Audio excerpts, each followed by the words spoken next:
step for man. Welcome to the world of NASA, the only space center in the world that's completely out of this world. You're not funny, Philip. Now, over the past couple of decades, humans have been obsessed with going into space, with curiosity being the main driving force. And now, teachers are assigning students to plan missions. Oh God, who thought that was a good idea? For the mission, we are going to be sending people into the Andromeda Galaxy. Now, the smart people watching this may be thinking to themselves, isn't that far away? And to that I must answer, if you don't think that 2.537 million light years isn't far, you should get your head checked. And that's why we need you. To sacrifice your children to us at NASA. The trip is going to take approximately 2.537 million years. We need young children to be taught about navigation, engineering, and then will be cryogenically frozen. We will then use high-class egg timers to determine when to unfreeze them. We could just use digital timers, but son, I ain't made of money, you dig? Your child may hate you forcing them into this career without a choice, but it doesn't matter. You'll be dead by the time they wake up. But you know what won't be dead? The vicious alien life on the planet that your child and crew members might land on. That's why the ship there has an armory full of high-caliber rifles, light machine guns, grenades, flamethrowers, and enough ammo to last 80 years of continuous fire. The planet that we're looking at to land on will be rocky. It hopefully will have life in water. The temperature doesn't matter. Your child has been frozen for 2.537 million years. That's why we at NASA have come up with a new technology that your brains cannot yet comprehend. Jackets! Once your child lands on planet with this description, given the fact that they haven't died in a horrid crash, they will set up a laboratory immediately. Setting up will take several days, so in the meantime, a little rover will be exploring the terrains of the planet, collecting resources and data so that the children can study them. I just realized that I've been calling them children this whole time. They will age a little bit while being cryogenically frozen. They should be about 19. You know what that means, folks. They are legally able to reproduce and colonize the newly discovered planet with humans. Once the rover gets back, it will drop the items off to a set location and will go out for more. We'll now go to the rover's instructional video, which is easy to understand and written in plain English. 教育ビデオにようこそ。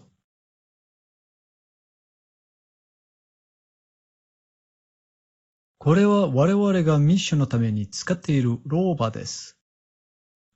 インターネットでこれらをすごい安く買うことができるのせいで、このローバーは失敗させそうである機器です。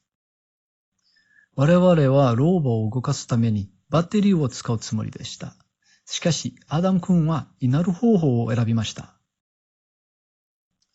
このローバーを動かすために、現在中央には電子力発電所があります。そのせいで子供たちが放射線に近づきすぎています。では、ローバーをテストしましょう。What we hope to discover is a new life and possibly a new energy source. The mission won't affect us now, but it most definitely will affect the future.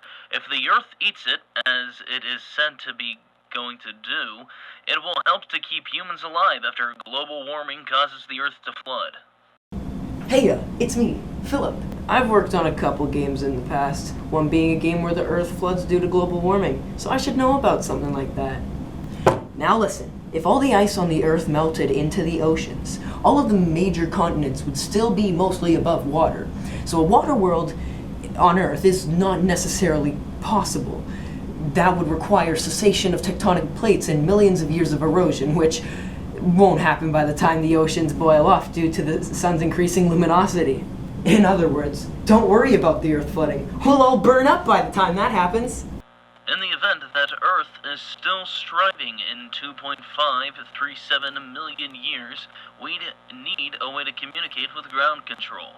That's where a deep space network comes in.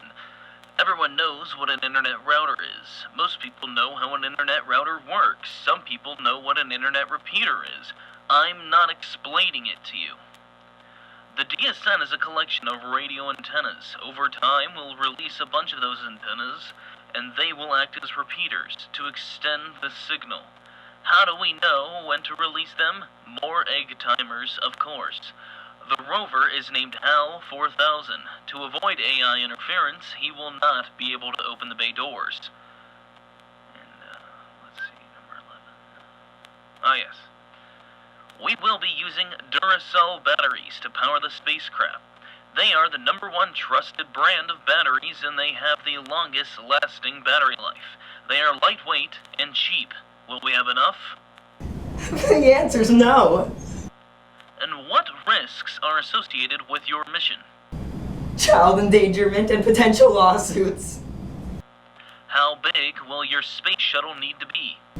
Hey, so you know how like at Starbucks where you have the big size, what's called grande? It's like that, but like even bigger and more caffeinated. So it's like a grande, but like it's much. While in the shuttle, your child will experience the following conditions. Cold. Your child is cryogenically frozen.